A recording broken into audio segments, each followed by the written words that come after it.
நம்ம தமிழ்நாட்டுல மாநில கட்சிகள், ஆளுங்கட்சி, எதிர்கட்சி, இப்ப இருக்கக்கூடிய முக்கியமான கட்சிகள் எல்லாம் எவை எந்தெந்த ஆண்டுகள்ல எந்த அந்த தலைவர்கள் தோற்றுவிக்கப்பட்டாங்க அப்படிங்கிறத நம்ம பார்த்துக்கலாம்.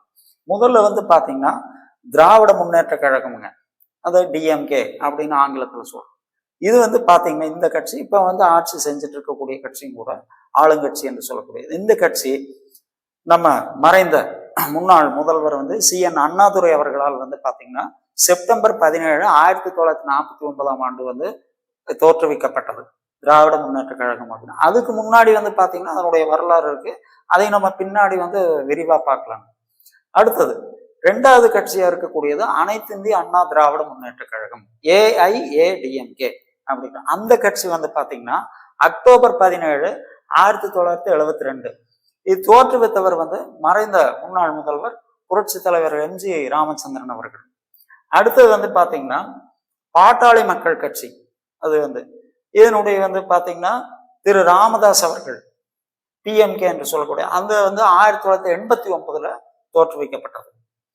நாலாவது பாத்தீங்கன்னா விடுதலை சிறுத்தைகள் கட்சி, VCK, தமிழ்லையும் VCK என்று ஆங்கிலத்திலே சொல்றாங்க. அது தோற்றுவிக்கப்பட்டவர் திரு தொல் திருமாவளவன் அவர்கள் 1991. அதற்கு அடுத்தது மறுமலர்ச்சி திராவிட முன்னேற்ற கழகம், MDMK, அதை தோற்றுவித்தவர் திரு Y கோபாலசாமி அவர்கள்.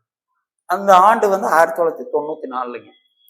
அதுக்கு அடுத்தது தமிழ் மாநில காங்கிரஸ், TMC அப்படி அந்த கட்சி ஐயா மறைந்தவர் பாத்தீங்கன்னா GK மூப்பனார் அவர்களால் தோற்றுவிக்கப்பட்டது 1996.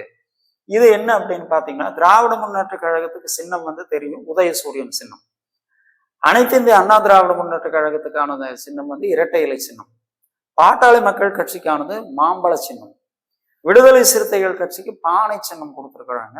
அடுத்த மறுமலர்ச்சி திராவிட முன்னேற்ற கழகத்துக்கு பம்பரம் சின்னம் கொடுத்திருக்கிறாங்க. தமிழ் மாநில காங்கிரஸுக்கு பாத்தீங்கன்னா சைக்கிள் சின்னம் வழங்கப்பட்டிருக்கிறது.